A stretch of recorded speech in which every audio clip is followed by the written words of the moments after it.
நமஸ்காரம் நண்பர்களே. இன்னைக்கு நாம ஒரு ஐ பவர் ஜூஸ் அது எப்படி தயார் பண்றதுன்னு பார்க்கலாமா? இங்க பாருங்க, இது கேரட் ஜூஸ். இது ஆர்கானிக் கேரட் இருக்கு, இதுல ஜிஞ்சர் இருக்கு, தேங்காய் இருக்கு. சரிங்களா? அவ்வளவுதான். ஸோ உங்களுக்கு இனிப்பு வேணும் அப்படின்னா இனிப்பெல்லாம் இதில் நம்ம சேர்த்துக்கலாம். இந்த ஜூஸ் ஒரு கிளாஸ் எடுத்திருக்கேன். இதுல நான் என்ன செய்யறேன், சில ஹெர்பல் மிக்ஸ்.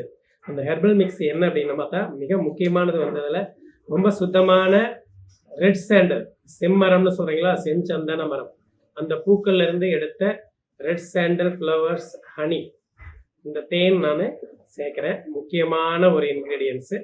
அது இல்லாம நெல்லிக்காய், சரிங்களா, நெல்லி பொடி, கரிசலாங்கண்ணி, கீழாநெல்லி, முக்கரட்டை, பொன்னாங்கண்ணி, முருங்கை, கருவேப்பிலை, பப்பாளி இலை, சரிங்களா. இந்த மூலிகைகள் நான் இப்போ சொன்ன எல்லா மூலிகைகளும் கலந்துருக்கேன். இதில் மிக முக்கியமானது முக்கரட்டையும் கரிசலாங்கண்ணியும். ஸோ இதை கலந்து அந்த தேனில் நான் ஒரு மிக்ஸ் வச்சுருக்கேன்.